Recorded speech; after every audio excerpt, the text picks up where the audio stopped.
The Demonic Virtue by Knial Piper II. Part 1, Chapter 4. Adolpher awoke to the sound of heavy thunder. His sleep was followed by the quick embrace of sudden alertness. His feet pushed into the sand and his hands sunk into the indentions of the rock wall. His wings flexed between his back and the stone. Struggling to find space, his eyes shot skyward to watch the clouds fill with electricity. It was a marvelous illumination of intensity and power. Adolpher, a voice rung out. He relaxed his brace, for he knew who hailed him. what has brought you here? The voice shook the wall behind him. The sand mixed below his feet from the intensity of the vibrations. He would not be intimidated. He stood in pride and struck forth his chest. He opened his wings to stretch them. While steadying his stance in the grains of sand, he tilted his head toward the sky.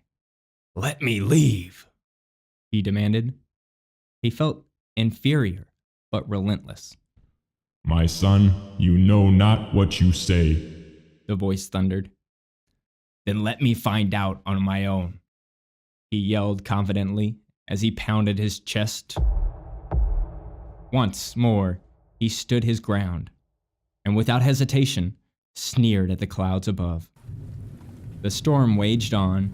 In its magnificent bolts of thunder and lightning, the ground shook. Lightning once again lit up the sky as a single stencil bolt of lightning struck the wall. The heat from the strike melted the sand near his feet and stole the promise in Adolpher's stance.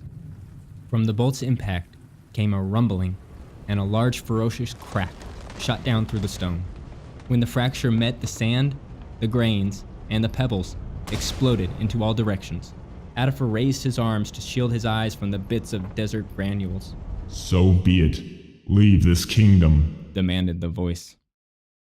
The ground continued to shake as the wall split in two.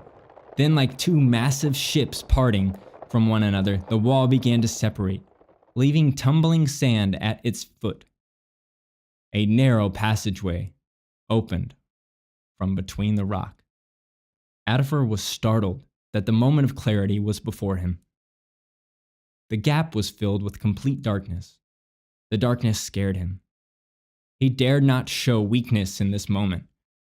Adolpher proceeded into the passage with his chin held sternly forward and his eyes fixed on the darkness. Solid step after solid step, the light began to fade. He did not look back at the blackness as it engulfed him.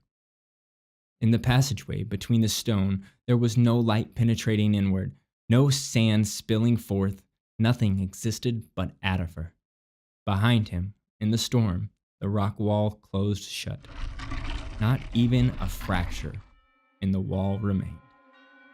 This has been Part 1, Chapter 4 of The Demonic Virtue. Stay tuned next week for Part 1, Chapter 5 of The Demonic Virtue by Knial Piper II.